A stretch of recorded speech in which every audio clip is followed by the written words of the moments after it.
ዓለም አንደኛ ነው።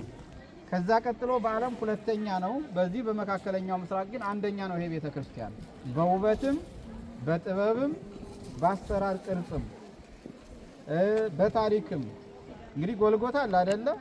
እንግዲህ ቤተልሔም አለ የተወለደበት ጎልጎታ አለ። ከዛ ሁሉ እነዚህን ሁሉ ደብረ ታቦር አለ ምስጢር መለኮት ነው። ከዛ ሁሉ ይሄ አንደኛ ነው በመካከለኛው ምስራቅ እና የተሰራበት ጥበብ በሶስት ፊደሎች ቅርጽ ነው። ሌላው እንደዚህ አይነት ቅርጽ የለውም ማለት ነው። ቤተልሔም በሚሄድበት ጊዜ የቤተልሔምን ቅርጽ ደግሞ በደንብ አሳያቸዋለሁ።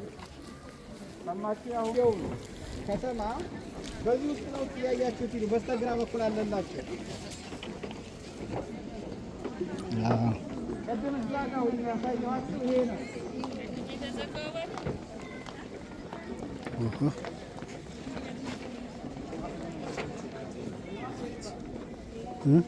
ናዝሬት የጥንቱ ከተማ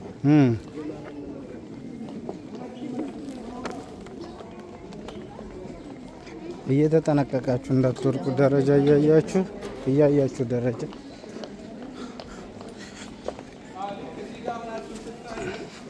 በዛ በኩል በር አለ። ቅድም ያሳየኋችሁ ወደዛኛው የሚወስድ ነው። ያ በር ይታያችኋል እዛ ጋር። ከተማውን አሁን የጥንቱን ከተማ ውስጥ ለውስጥ ቆፍረው አገናኝተውታል። ይሄ ከላይ አሁን ምን ሄድበት ከ15 እስከ 20 ሜትር ያደገ ነው። ምክንያት ካላችሁ እስራኤል ሀገር ለ2500 ዓመት በጠላት ወረራ ስር ነበረች ይላል። አሁንም ያው እንወራለን፣ ግብግብ አለ። ታዩታላችሁ አይደለም? ሰዎቿ ጀግኖች ነው አላስደፍር ብለው ነው እንጂ ከ18 ጊዜ በላይ ፈርሳለች አገሪቷ። 18 ጊዜ መፍረስ ማለት ምን ማለት እንደሆነ ገብቷቸዋል? ኦቶማን ቱርኮች ብቻ የኖሩት በዚች ሀገር በቅኝ ግዛት 430 ዓመት ነው። እነሱ አንዴ ነው የወረሩት። እንግዲህ ግሪኮች ነበሩ፣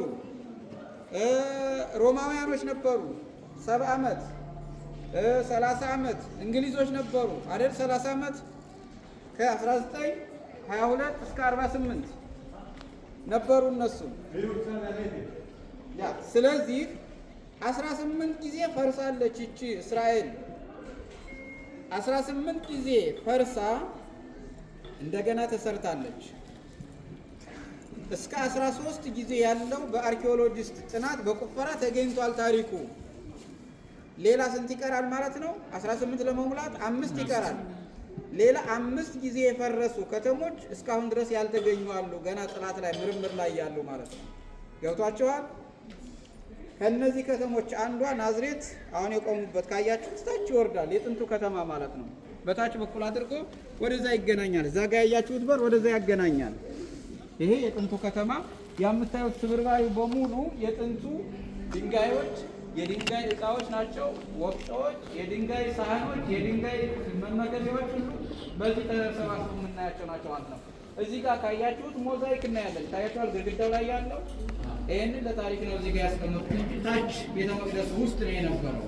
ይሄ ማለት በመጀመሪያው ምዕተ ዓመት የባይዛንታይን ክርስቲያኖች የሰሩት ቤተ መቅደስ በአንደኛው በመጀመሪያው መቶ ክፍለ ዘመን እንደዚህ አድርገው ነው የሰሩት ሞዛይክ። ይሄንን ካያችሁ ጥንታዊነቱን ታሪካዊነቱን ያረጋግጣል ማለት ነው።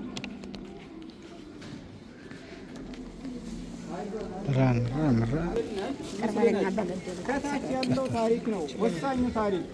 ሰማችኋል? እባቡ ምንድኑ ነው? የእባቡ ጭንቅላት ላይ እግሯ ምን ሆኗል? ቆሟል አይደለም?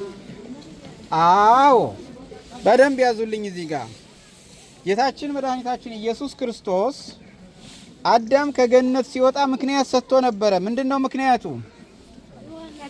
አትብሉ ያልኋችሁን ዕፀ በለስ በላችሁን ሲላቸው አዳም ምን አለ? ሔዋን አሳሳተችኝ አለ። ሔዋን ደግሞ ምን አለች? እባብ አሳሳተችኝ አለች።